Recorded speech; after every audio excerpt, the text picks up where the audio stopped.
I'm Jason Scull. I've been making Western sculpture since 1987. We live here in Kerrville now. First lived in San Marcos, Texas, grew up there, where we had a cattle and farming operation. It's like any ranch kid growing up. I mean, you get up in the morning in summer and you go do whatever needs to be done. I mean, there's cattle to work and hay to bale, and that's what my brothers and I did for, all our growing up years. My mother was very good about knowing what interested her children, and you could always expect something at birthdays and Christmas that reflected that.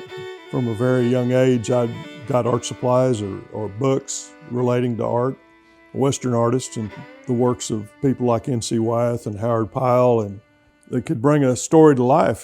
Just now we have everything put in front of us. I think there's been a generation robbed of their ability to have an imagination because of that.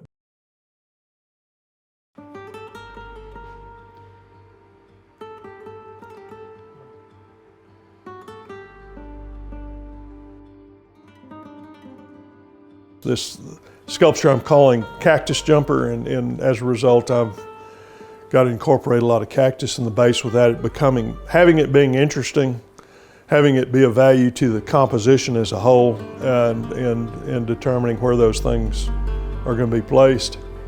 I think another important thing too is to have a flow through a sculpture, have areas for the eye to rest, because if it were all like that cactus, it'd be very busy, and you wouldn't have a place for the eye to relax as you go through the sculpture.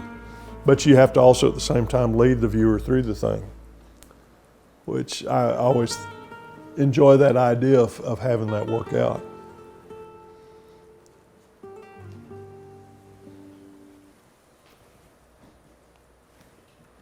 My interest is primarily South Texas, and I think you have to really be invested in the idea of what you produce as an artist. Must carry a passion for the subject. I mean, you find ranch people that what they do is not, it's about the freedom of living your life the way you want to, and doing something that's meaningful and being able to make a living at it. I look at sculpture a whole lot like farming or ranching. It's because you plant the seed and you hope it grows. You don't know what the market's going to be at the end, but you're still going to pursue it. And growing up in that environment, that shaped what I did. My family has a long history in Texas and that heritage, and they'd always been in the cow business, and things like that, I think, really influence what a person pursues in life if they have the opportunity. The Western lifestyle, ranching, and all those different cultures that combine to make the West what it is purely American.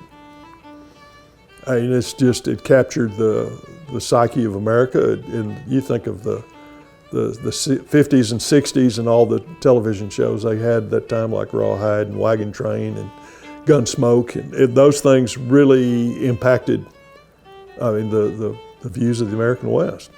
And trying to hold on to that truly American phenomenon is, it's just nowhere else are you going to find that.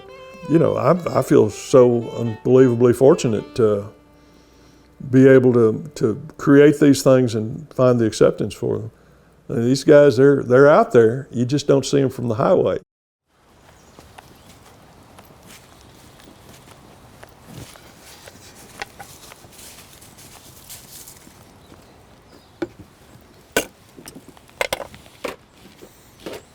Okay.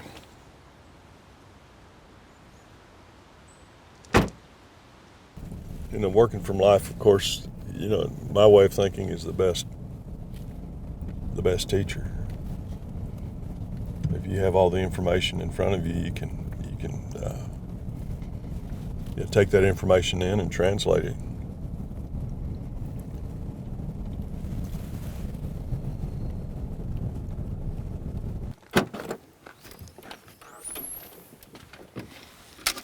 Gotta get this set up first.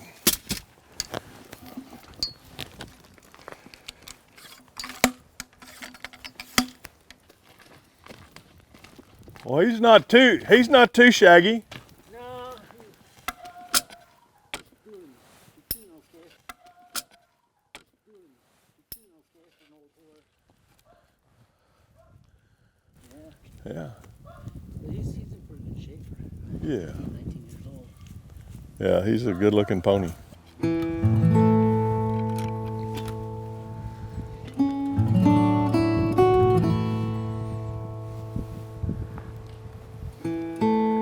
What are you saying now?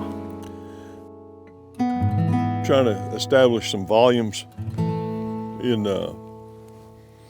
get some unity going overall.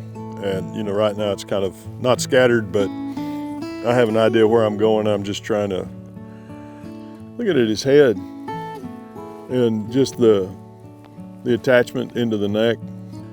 I like to try to get some character started, and it kind of leads me through these things. The attitude, so to speak.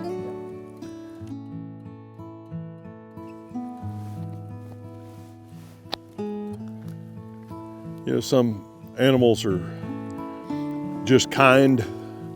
This horse to me has a kind eye. He's just if you're doing cowboy sculptures, or even Native American, I guess. I mean, there was a horse culture. The whole Western lifestyle was built around the horse. It was what got them west and what did the work when they got there. And I think every time you go back to a live model, you can do that. You can sit in your studio and try and make things work without ever being in front of the animal. And you go back to the idea that observation is the key to so much of this. Well, I guess many things in life. And understanding how a horse moves and the associated reaction of as one limb moves and muscles contract or expand, understanding how that movement affects that. What have I loved most about my life? Well, you can't replace a childhood that was, a ranch-raised kid. And that opportunity, we lived 7 miles from town. I didn't have a lot of friends, but I had a life that I wouldn't trade for anything. I'm sitting here making things that I hope are meaningful to other people. So I'm just fortunate to be here.